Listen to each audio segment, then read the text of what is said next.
दोस्तों नमस्कार। स्वागत है आप सभी का आपके अपने YouTube channel target with MG Sharma में। तो दोस्तों आज के सेशन में हम लेकर उपस्थित हैं ये आपका यूथ कंपटीशन द्वारा प्रकाशित ये प्रैक्टिस बुक है, जिसके क्रम में कुल 10 प्रैक्टिस सेट दिए गए हैं। 10 में से 3 आपके हो चुके हैं, चौथा आज शुरू करने वाले हैं।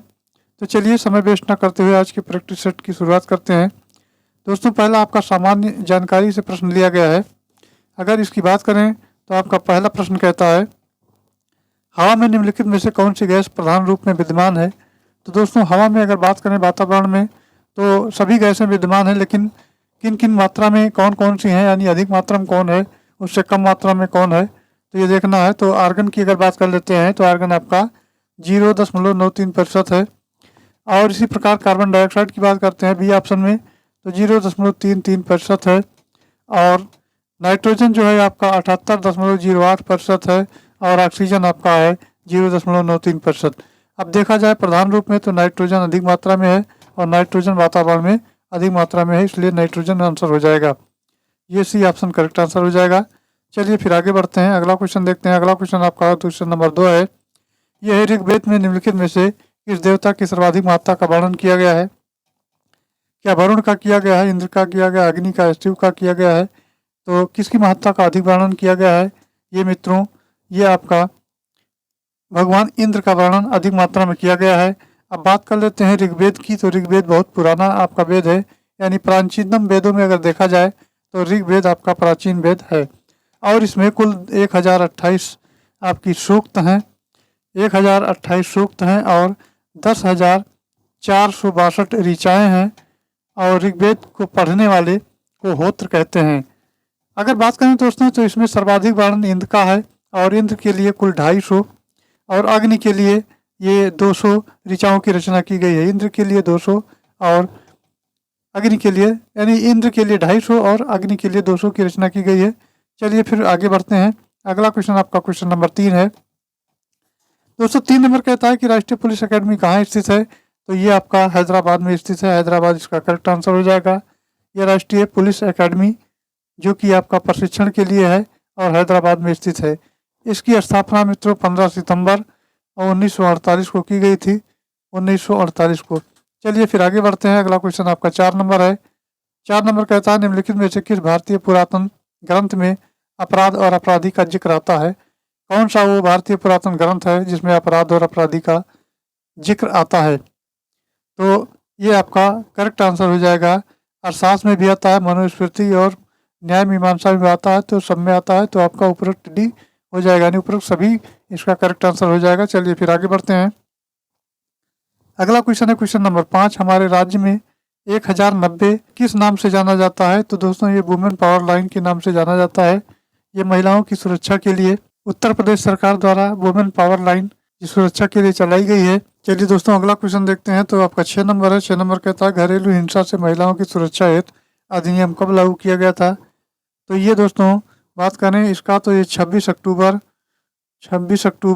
और 2006 को ये लागू किया गया था।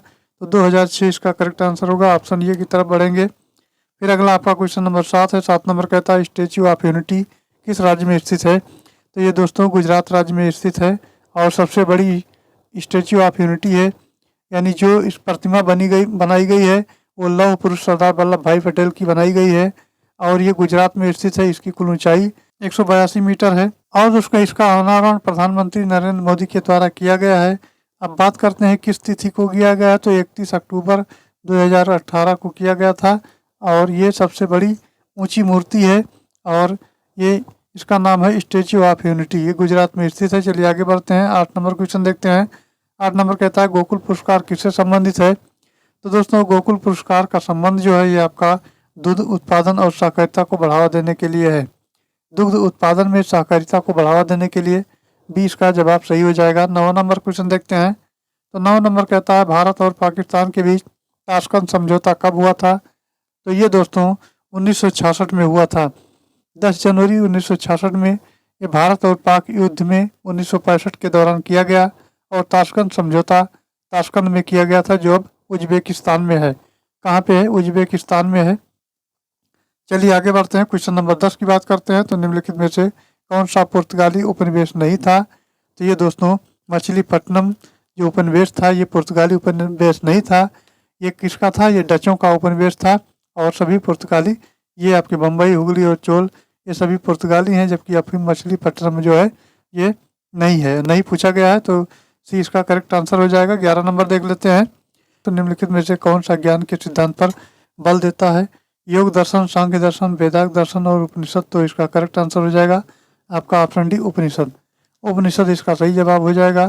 फिर चलिए आगे बढ़ते हैं, 12 नंबर क्वेश्चन देख लेते हैं। 12 नंबर कहता है, ये आपका 12 नंबर क्वेश्चन की अगर बात करें तो ये कहता है कि 7 दिसंबर 2021 को प्रधानमंत्री नरेंद्र मोदी ने उत्तर प्रदेश के गोरखपुर में विभिन्न विकास परियोजनाओं का लोकार्पण किया और इस परियोजना की लागत क्या रही है? तो दोस्तों लागत की अगर बात करें तो ये 9600 रुपये करोड़ है, अर्थात 9600 करोड़ रुपए है। और अगला देखते हैं, तो अगला क्वेश्चन आपका है क्वेश्चन नंबर 13। 13 नंबर कहता है कि भारत का प्रथम चल पुलिस थाना कहाँ पर कार्यरत है? तो दोस्तों भारत में जो चल पुलिस थाना है ये आपका होशियारपुर में कार्यरत है और ये पंजाब में पड़ता है, ये ध्यान रखना है, ये पंजाब में पड़ेगा आपका। चलिए फिर आगे बढ़ते हैं। अगला क्वेश्चन है आपका 14 नंबर, जो कि कंप्यूटर मेमोरी से लिया गया है। ये 1 मेगाबाइट कितने के बराबर होती है? तो दोस्तों ये 1024 किलोबाइट इसका उत्तर हो जाएगा। अब इसके बारे में अगर बात करें तो दिनों दिन आपका सबसे पहले जो समय के आपके कंप्यूटर आते थे उसमें कम मेमोरी क्षमता होती थी, अर्थात यूँ देखा जाए तो सबसे पहले फ्लॉपी डिस्क आता था, उसके बाद आपका हार्ड डिस्क आया और हार्ड डिस्क के बाद में आपका पेन ड्राइव आया और पेन ड्राइव के बाद में आपका इस समय जो कंप्यूटर में हार्ड डिस्क की जगह पर आपका एसएसडी लग के आता है। तो ये धीरे धीरे जैसे जैसे आवश्यकताएं गई बढ़ती गई वैसे वैसे बदलाव आते गए। तो अब बिट और बाइट के बारे में समझ लेते हैं। तो सबसे पहले बिट, फिर किलोबाइट, मेगाबाइट, गीगाबाइट और टेराबाइट इस क्रम में है। तो पहले आप देखते हैं 1 बाइट बराबर जो होता है ये आपका 8 बिट के बराबर होता है। सबसे पहले बिट आया था, छोटी इकाई थी, उसके बाद बाइट आया। अब दोस्तों आपका 1024 बाइट अगर देखते हैं तो 1024 आपका बाइट है, ये 1 KB के बराबर है, यानी किलो बाइट के बराबर है। 1024 KB आपका एक MB के बराबर है। इसी प्रकार 1024 MB बराबर आपका एक जो है GB के बराबर है। और 1024 GB आपका जो बराबर है 1 TB के बराबर है, यानी 1 TB टेराबाइट के बराबर है। वर्तमान में जो चल रहा है हाईएस्ट मेमोरी आपका TB में चल रहा है। अक्सर लोगों को कहते हुए सुना जा सकता है कि आपका मोबाइल कितने रैम का है, यानी कितने GB रैम का है, कितनी उसकी इंटरनल मेमोरी है, एक्सटर्नल मेमोरी, ये सारे GB में बात किए जाते हैं। तो वर्तमान में GB और TB का ज़्यादा प्रचलन है। फिलहाल इस प्रश्न का जो आंसर हो जाएगा आपका 1024 किलोबाइट हो जाएगा। चलिए 15 नंबर क्वेश्चन देखते हैं। 15 नंबर कहता है 7 दिसंबर 2021 से अमेरिकी व्यावसायिक पत्रिका फोर्ब्स द्वारा विश्व की 100 सर्वाधिक प्रभावशाली महिलाओं की 18वीं वार्षिक सूची जारी की गई है। इस सूची में शीर्ष स्थान पर किस अंतर्राष्ट्रीय महिला का है, अर्थात किस अंतर्राष्ट्रीय महिला का नाम इसमें सूची में शामिल किया गया है? तो ये आपका है, इनका नाम है मैकेंजी स्कॉट, जो कि संयुक्त राज्य अमेरिका की हैं। सी इसका करेक्ट आंसर हो जाएगा। चलिए दोस्तों आगे बढ़ते हैं, क्वेश्चन नंबर 16 की बात करते हैं। 16 नंबर की अगर बात करें तो ये प्रश्न में दिया गया है, निम्नलिखित में से किस मुगल शासक ने अंततोगत्वा मेवाड़ के शासक महाराणा प्रताप सिंह के पुत्र राणा अमर सिंह से एक समझौता किया? तो इस प्रश्न का फिलहाल उत्तर आपका हो जाएगा जहांगीर। और दोस्तों जानकारी के तौर पर बता दें कि कई बार मुगलों के द्वारा महाराणा प्रताप से युद्ध किया गया, जिसमें न तो अकबर कभी जीता और न महाराणा प्रताप कभी हारे।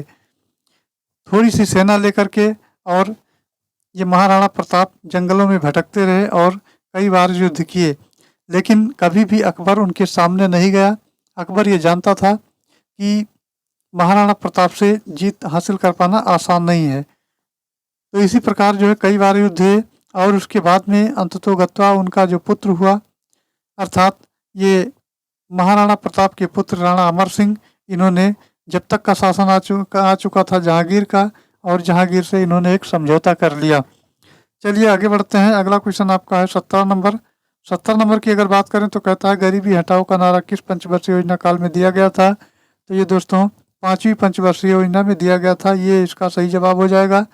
चलिए अगला क्वेश्चन देखते हैं, क्वेश्चन नंबर 18। 18 की अगर बात करें तो निम्नलिखित में से कौन सा युग सुमेलित नहीं है कहा गया है?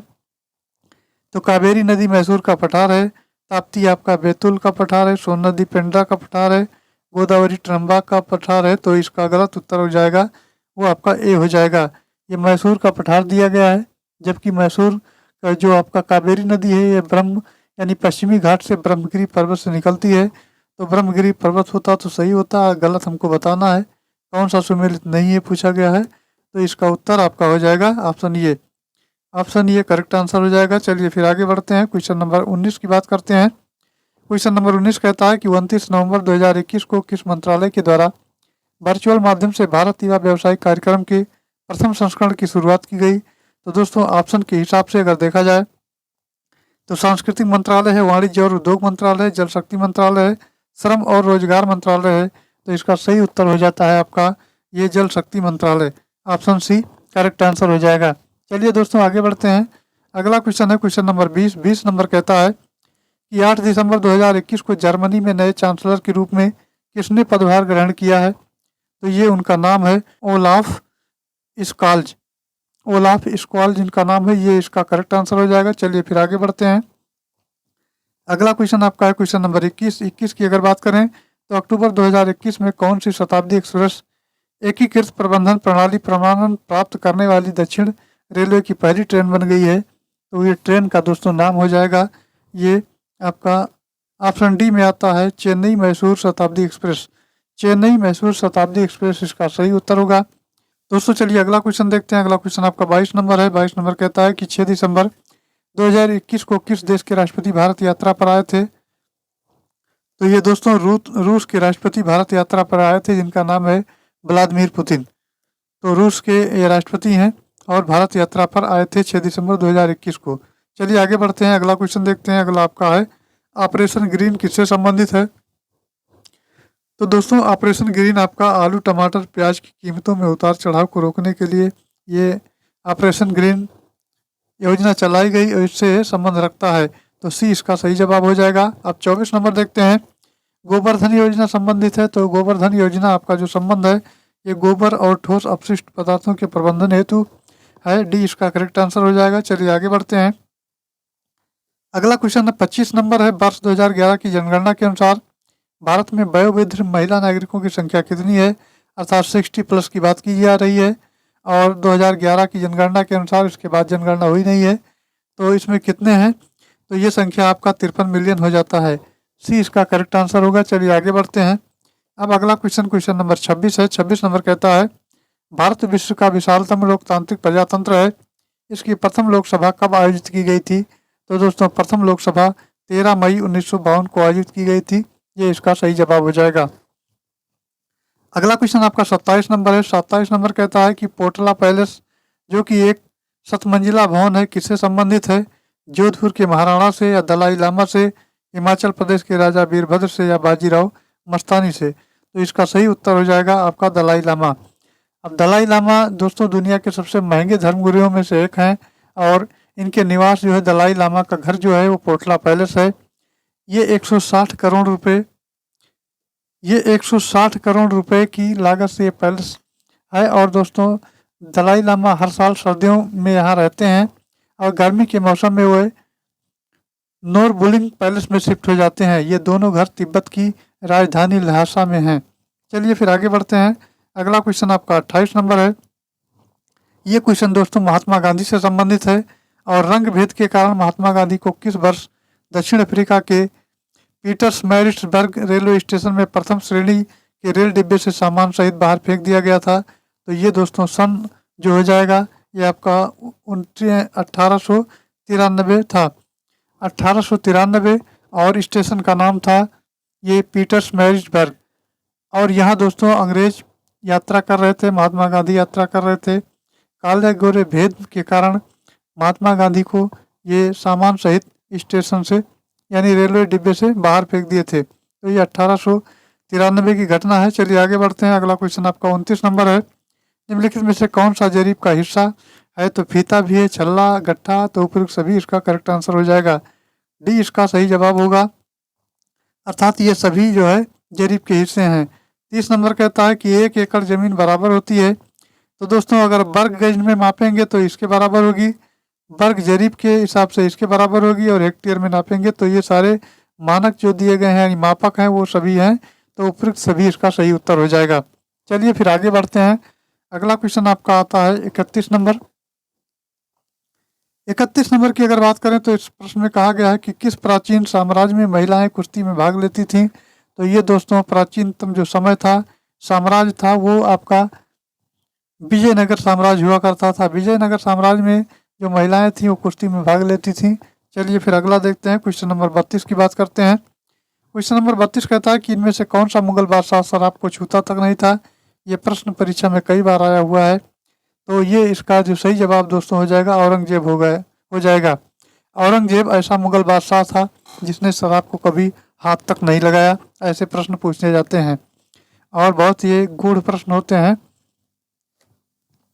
चलिए फिर आगे बढ़ते हैं। अगला आपका है 33 नंबर। भक्ति आंदोलन के उत्तर भारत में लाने का श्रेय इनमें से किसको जाता है। तो ये दोस्तों श्रेय जो जाता है वो रामानंद को जाता है। सी इसका सही जवाब हो जाएगा। अगला क्वेश्चन आपका 34 नंबर है। 34 नंबर कहता है विश्व का सबसे बड़ा द्वीप है तो कौन सा द्वीप है। क्या बोर्नियो द्वीप है, अंडमान निकोबार द्वीप है, ग्रीनलैंड है अथवा सिंगापुर है। तो द्वीपों की अगर बात करें तो आपका ग्रीनलैंड जो है ये विश्व का सबसे बड़ा द्वीप है। अब एक एक करके अगर इसको क्रम में देखा जाए तो सबसे पहले दोस्तों आपका ग्रीनलैंड आता है, ये पहले स्थान पर आ जाएगा। उसके बाद में ये न्यू गिनी आता है, न्यू गिनी आता है, इसे लिख देते हैं। न्यू गिनी के बाद बोर्नियो द्वीप आता है, बोर्नियो द्वीप आता है। बोर्नियो द्वीप के बाद दोस्तों मेडागास्कर आता है, मेडागास्कर आता है। मेडागास्कर के बाद यानी ये एक हो गया, दो, तीन और चार हो गया। पांचवें की बात करें तो पांचवा आपका बेफिन द्वीप आता है, बेफिन द्वीप होता है। और उसके बाद छठवां आपका सुमात्रा होता है, सुमात्रा के बाद दोस्तों होन्शु द्वीप होता है, होन्शु द्वीप होता है। ये सातवां द्वीप होता है। तो इस प्रकार इसके क्रम थे। इसका सही जवाब ग्रीनलैंड हो जाएगा। चलिए फिर आगे बढ़ते हैं। अगला क्वेश्चन आपका है 35 नंबर। 35 कहता है 1 घंटे में समांतर में देशांतरीय दूरी होगी तो वो देशांतरीय दूरी 15 डिग्री होगी। 15 डिग्री इसका सही जवाब होगा। चलिए 36 नंबर देखते हैं। 36 नंबर कहता है धुंध में जो नमी के बड़े कणों से बना है वो क्या कहलाता है। कोहरा कहलाता है, ओस या बादल, या उपयुक्त में से कोई नहीं। तो ये दोस्तों कोहरा कहलाता है, कोहरा इसका सही जवाब हो जाएगा। चलिए 37 नंबर देखते हैं। 37 नंबर कहता है कि तेज हवाओं द्वारा किस प्रकार की मिट्टी उड़कर आती है और जमा हो जाती है। क्या पीली मिट्टी है, लाल मिट्टी है, काली मिट्टी अथवा बलुई मिट्टी है। तो इसका सही जवाब हो जाएगा वो बलुई मिट्टी हो जाएगा। बलुई मिट्टी दोस्तों है ये अधिक मात्रा में पाई जाती है और बालू के रूप में पाई जाती है और ये तेज हवाओं से एक स्थान से उड़कर दूसरे स्थान पर चली जाती हैं। चलिए आगे बढ़ते हैं। 38 नंबर देखते हैं। तो 38 नंबर कहता है कि जल स्थानांतरण के सिद्धांत की खोज का उसका प्रतिपादन इनमें से किसने किया। तो ये दोस्तों आर्किमिडीज ने किया, आर्किमिडीज जिसका सही उत्तर हो जाएगा। अब ये दोस्तों रहे आज के आपके जीएस के प्रश्न। अब हिंदी वाला पोर्शन देखते हैं। हिंदी प्रश्न में आपका दिया गया है 39 नंबर से स्टार्टिंग होती है। तो 39 नंबर कहता है इसमें चुनना है विलोम ना हो, तो विलोम ना हो चुनना है। अर्थात इसमें जो तीन आपके दिए गए हैं चारों विकल्प, गुण का अवगुण होता है, देव का दानव होता है, सम्मान का आज्ञा और तरल का ठोस। तो ये सब सही है। सम्मान का आज्ञा नहीं होता है, सम्मान का आज्ञा नहीं होता है। सम्मान का विलोम दोस्तों अपमान होता है, ये अपमान हो जाएगा तो सही हो जाएगा। इसमें भिन्न बताना है तो सी इसका जवाब हो जाएगा सही। चलिए 40 नंबर देखते हैं। 40 नंबर कहता है कि जय का पराजय, सार्थक का निरर्थक, पतन का उन्नति और ये पाप का धर्म का पुण्य। तो इसका सही उत्तर आपका हो जाएगा ये दोस्तों धर्म का अधर्म होता है, धर्म का अधर्म हो जाएगा, ये गलत होता है। तो डी इसका करेक्ट आंसर हो जाएगा। चलिए आगे बढ़ते हैं। 41-42 नंबर में संधि विच्छेद से प्रश्न दिए गए हैं। संधि विच्छेद के क्रम में अगर बात करें तो यद्यपि दिया गया है और यद्यप का होता है यदि धन अपि, यदि धन अपि आपका होता है जो कि ऑप्शन सी में दिया गया है। तो ऑप्शन सी करेक्ट आंसर हो जाएगा। फिर अगला क्वेश्चन देखते हैं 42 नंबर। 42 नंबर भी आपका संधि विच्छेद से दिया गया है। ये है तिरस्कार, इसका दोस्तों हो जाएगा तिरधनकार, तिरधनकार हो जाएगा, यानी बी ऑप्शन करेक्ट आंसर हो जाएगा। चलिए आगे बढ़ते हैं। अगला क्वेश्चन आपका है 43 नंबर कहता है कि किस समास में दोनों पद मिलकर एक नया अर्थ प्रकट करते हैं। तो दो सब समास मिल करके एक नया जो प्रकट करते हैं वो दोस्तों आपका ऑप्शन ए हो जाता है बहुब्रीहि समास, बहुब्रीहि समास होते हैं। चलिए आगे बढ़ते हैं। तो 44 नंबर दिया गया है यह गौशाला में कौन सा समास है? द्विगु है, द्वंद्व है, तत्पुरुष या अव्ययी भाव है? तो मित्रों इसका सही जवाब आपका हो जाएगा ये तत्पुरुष समास हो जाएगा। सी इसका करेक्ट आंसर होगा। चलिए आगे बढ़ते हैं। गौशाला में आपका तत्पुरुष समास हो जाएगा। चलिए नेक्स्ट देखते हैं। 45 से लेकर 47 तक का कुछ दूसरा टाइप का दिया गया है। ये पर्यायवाची से रिलेटेड है। तो पर्यायवाची में आपका पहला दोस्तों आता है कमल का, और कमल का पर्यायवाची कौन सा है? तो ये पुंडरीक हो जाएगा। कमल का पर्यायवाची पुंडरीक है, तो पुंडरीक हो जाएगा। अब आगे बढ़ते हैं। 46 नंबर देखते हैं। यह है अभिलाषा। अभिलाषा का दोस्तों ये हो जाएगा आपका आकांक्षा, इच्छा, ये आपका करेक्ट आंसर हो जाएगा। फिर 47 नंबर देखते हैं। ये 47 नंबर में भी पर्यायवाची शब्द दिया गया है। तो यह आकाश। आकाश का मित्रों होता है व्योम।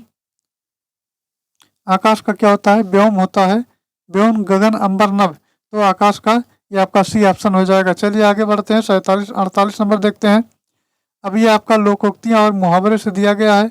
48 नंबर कहता है पौबारा होना। पौबारा होना का मतलब होता है लाभ ही लाभ होना। सी इसका सही जवाब हो जाएगा, लाभ ही लाभ होना यानी पौबारा होना। फिर कहता है 49 नंबर गंगा नहाना। गंगा नहाने का मतलब होता है कार्य पूरा कर निश्चिंत हो जाना। कार्य पूरा करके और निश्चित हो जाना, ये गंगा नहाना होता है। अक्सर लोग कहते हुए देखे जाते हैं कि इतना ये काम कर लिए तो गंगा स्नान कर लिए। चलिए फिर आगे बढ़ते हैं। अगला क्वेश्चन आपका आता है 50 नंबर। 50 की अगर बात करें तो 50 में भी मुहावरा दिया गया है आंख लगना, और आंख लगना का मतलब होता है नींद आना। नींद आना इसका करेक्ट आंसर होगा। फिर 51 नंबर की तरफ बढ़ते हैं। ये दोस्तों आपका रिक्त स्थान की पूर्ति करना है। तो इसमें है अंधों में राजा, तो इसमें काना भर लेंगे। काना सी ऑप्शन में दिया गया है, सही कर लेंगे। फिर 52 नंबर की बात करते हैं। तो 52 में दिया है कि अंधे को हरा ही नजर आता है। यहाँ सावन भर लेंगे। सावन के अंधे को हरा ही नजर आता है। तो फिलहाल इसका उत्तर आपका जो हो जाएगा 52 का ये बी ऑप्शन हो जाएगा। बी करेक्ट आंसर हो जाएगा। चलिए तीसरा देखते हैं, यानी 53 नंबर। तो ये कहता है काला अक्षर और भैंस बराबर। ये बहुत ही सरल आपके भरने वाले थे। तो काला अक्षर भैंस बराबर सी ऑप्शन में दिया गया। चलिए आगे बढ़ते हैं। ये कहता है कि निम्नलिखित वाक्य में प्रथम तथा अंतिम अंश संख्या यानी 1 से 6 के अंतर्गत दिए गए हैं। बीच वाले 4 अंश या, रा, ला और वाह के अंतर्गत बिना क्रम के हैं। चारों अंशों में उचित क्रमानुसार व्यवस्थित करके सही विकल्प चुनना है। एक तो दोस्तों ध्यान रखना है कि ये पहली लाइन में दिया गया है, ये आपका फिक्स है, और अंतिम लाइन 6वां नंबर ये भी फिक्स है। बीच के 4 लाइन आपके हैं, इनको अपने हिसाब से जैसे भी सेंटेंस बैठ रहा है उसको एडजस्ट करना है। चलिए देख लेते हैं। तो सबसे पहले एक लाइन आपको उधर मिलेगा, तो उधर बाद में चलेंगे। पहले है गृहिणी गृहस्थ जीवन रूपी नौका की वो पतवार है, पहला हो जाएगा। चलिए इस तरह लिख लेते हैं, ये पहला हो जाएगा। फिर यहाँ से उसके बाद में दूसरा होता है इस नौका को, तो ये दूसरा हो जाएगा। उसके बाद थपेड़ों भौरों से यहाँ तीसरा हो जाएगा, और ये चौथा हो जाएगा, और 5वां जवाब हो जाएगा आगे देखने पता चलेगा। तो इस तरह पढ़ेंगे, गृहिणी गृहस्थ जीवन रूपी नौका की वो पतवार है जो अपनी बुद्धिमत्ता, चरित्र बल और त्यागमय जीवन से इस नौका को थपेड़ों और भौरों से बचाती हुई आगे आपका इस पेज में दिया गया है। तो चलिए देखते हैं, किनारे तक पहुंचाती है। तो ये आपका सेंटेंस जो बैठ जाएगा, तो ये हो जाएगा वाह, या, ला और रा, यानी कि डी ऑप्शन करेक्ट आंसर हो जाएगा। डी इसको टिक कर देते हैं। चलिए आगे बढ़ते हैं। अगला क्वेश्चन जो आपका दिया है कुछ दूसरे टाइप का है। इसमें कहता है 55 और 56 निम्नलिखित में से वाक्य आपके त्रुटिपूर्ण और त्रुटिहीन है। त्रुटिपूर्ण अंश का चयन कीजिए, यदि त्रुटिहीन हो तो उस पर डी वाला ऑप्शन चिन्ह लगाना है। लिखा है मेरा भाई जिसका शादी, तो मेरा भाई जिसकी शादी बी वाला गलत है, बी इसका करेक्ट आंसर हो जाएगा। चलिए अगला 56 नंबर देखते हैं। 56 कहता है इधर आजकल मौसम की वर्षा हो रही है, तो ये आजकल नहीं हो जाएगा, इधर हो जाएगा, या तो आजकल हो जाएगा। तो इधर मौसम की वर्षा हो रही है, ये वाला ऑप्शन जो है गलत है, इसमें त्रुटि है ये वाले में। चलिए 57 से 59 नंबर देखते हैं। इसमें अनेक शब्दों के लिए एक शब्द दिया गया है, तो अनेक शब्द तो दिए गए हैं, एक शब्द हमको चुनना है। ये कहता है गोद लिया हुआ पुत्र, तो दोस्तों गोद लिया हुआ जो पुत्र होता है वो दत्तक पुत्र होता है, भी सही जवाब होगा। फिर 58 नंबर आता है, ये है जो मापा ना जा सके, और जो मापा नहीं जा सकता उसको क्या कहते हैं? तो दोस्तों उसको कहते हैं अपरिमेय। जो मापा नहीं जा सकता उसको अपरिमेय कहा जाता है, और जिसको पिया ना जा सके उसको अनुपेय कहा जाता है। और जो कभी मरता नहीं है वो अमर होता है। ये अमर कर लीजिए, अपर लिखा हुआ है। और जो अभी तक मापा न गया हो, अपमापित होनी अमापित होता है। तो ये चारों विकल्प में से जो आपका सही होगा, जो मापा ना जा सके अपरिमेय होता है। चलिए आगे बढ़ते हैं। 59 नंबर भी दिया गया है इसी टाइप का। जो किए गए उपकारों को मानता हो, तो जो किए गए उपकार को मानता है वो क्या कहलाता है? कृतज्ञ कहलाता है। वो कृतज्ञ कहलाता है। अन्य विकल्पों में अगर देखा जाए तो दोस्तों उपकार करने वाला जो होता है उपकारी कहलाता है। और जिस पर छोटों की कृपा होती है वो कृपा पात्र होता है।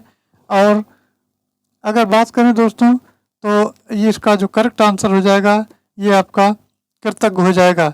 जो किए गए उपकारों को मानता है कृतज्ञ कहलाता है। अब 60 नंबर देखते हैं। 60 नंबर कहता है कि मैंने रमेश से पत्र लिखवाया। इस वाक्य में लिखवाया किस प्रकार की क्रिया है? तो दोस्तों लिखवाया जो शब्द है आपका ये प्रेरणापरक क्रिया है, प्रेरणार्थक क्रिया है। तो सी इसका सही जवाब हो जाएगा। 61 नंबर देखते हैं। यह कवि मलिक मोहम्मद जायसी द्वारा रचित पद्मावत ये भाषा है। क्या ब्रज भाषा में है, अवधी में है, भोजपुरी में अथवा खड़ी बोली में है? तो दोस्तों इसकी बात करें मलिक मोहम्मद जायसी की, तो इनकी जो भाषा है ये मित्रों अवधी है। अवधी भाषा में ये पद्मावत की रचना इन्होंने की है। चलिए आगे बढ़ते हैं। अब 62 नंबर देखते हैं। तो यह दिग्दर्शन का संधि विच्छेद क्या होगा? दिग्दर्शन का संधि विच्छेद आपका जो होगा मित्रों वो आपका हो जाएगा दिक धन दर्शन, यानी डी ऑप्शन इसका करेक्ट आंसर हो जाएगा। फिर 63 नंबर देखते हैं। तो 63 नंबर कहता है कि वृक्ष से पत्ते गिरते हैं। अब ये बात ये ध्यान रखना है कि जहाँ पर अलगाव की स्थिति होती है, मान लिया ये स्थान है, ये स्थान है, कोई व्यक्ति यहाँ से चला यहाँ पहुँचा तो अलगाव की स्थिति जहाँ हुई वहाँ अपादान होता है। और अपादान कारक इसका करेक्ट आंसर हो जाएगा। वैसे कर्ता ने कर्म को करण से या के द्वारा संप्रदान के लिए अपादान से अलगाव की स्थिति में संबंध का होता है का की रारेरी अधिकरण होता है मे पर और संबोधन हे हो अरे इस तरह होता है। तो अलगाव के संबंध में आपका जो होगा वो अपादान कारक हो जाएगा।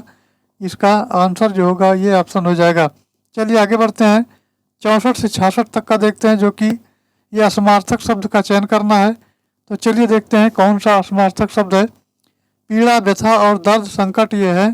तो दोस्तों पीड़ा, व्यथा और दर्द एक ही कैटेगरी के शब्द हैं, जबकि संकट अलग है इसमें, तो अलग वाला इसका आंसर हो जाएगा। फिर 65 नंबर देखते हैं। यह है इसने अनुराग, द्वेष और प्रीति। इसने द्वेष और प्रीति, इसमें छांटना है कि कौन सा अलग है। तो इसने अनुराग और प्रीति एक हो जाएगा। द्वेष यानी ईर्ष्या द्वेष ये अलग हो जाएगा। दुश्मनी के संबंध में इसको कहा जाता है, तो ये अलग हो जाएगा। चलिए आगे बढ़ते हैं। अगला क्वेश्चन आपका 66 नंबर है। 66 इसी प्रकार का है। जन्म है, मृत्यु है, उगना है और उत्पादन है। तो अगर दोस्तों देखा जाए तो आपका जन्म, उगना, उत्पादन एक ही कैटेगरी का है, जबकि मृत्यु अलग हो जाता है। तो मृत्यु वाला ऑप्शन आपका गलत हो जाएगा। चलिए 67 नंबर की बात कर लेते हैं। 67 नंबर में दिया गया है कि निम्नलिखित वाक्यों में से शुद्ध वाक्य का चयन कीजिए। निम्नलिखित वाक्यों में से शुद्ध वाक्य का चयन करना है। तो यहाँ है भारत में अनेक जाति हैं। तो भारत में अनेक जाति हैं। भारत में अनेकों शब्द होता नहीं है, भारत में अनेक जातियाँ हैं। यहाँ जाति गलत हो जाए क्योंकि बहुवचन में है, तो भारत में अनेक जातियाँ हैं और ये आपका अनेकों होता नहीं। तो सी इसका करेक्ट आंसर हो जाएगा, ध्यान रखना है। चलिए अब 68 से 69 नंबर क्वेश्चन देखते हैं। इसमें रस बताना है कि कौन सा रस है। तो 68 नंबर दोस्तों कहता है कि निस्दिन बरसत नयन हमारे, इसमें कौन सा रस है। तो निस्दिन बरसत नयन हमारे में वियोग श्रृंगार का वर्णन किया गया है, इसमें वियोग श्रृंगार रस हो जाएगा। चलिए 69 नंबर देखते हैं। यह है मेरे तो गिरधर गोपाल दूसरों न कोई, जाके सिर मोर मुकुट मेरो पति सोई।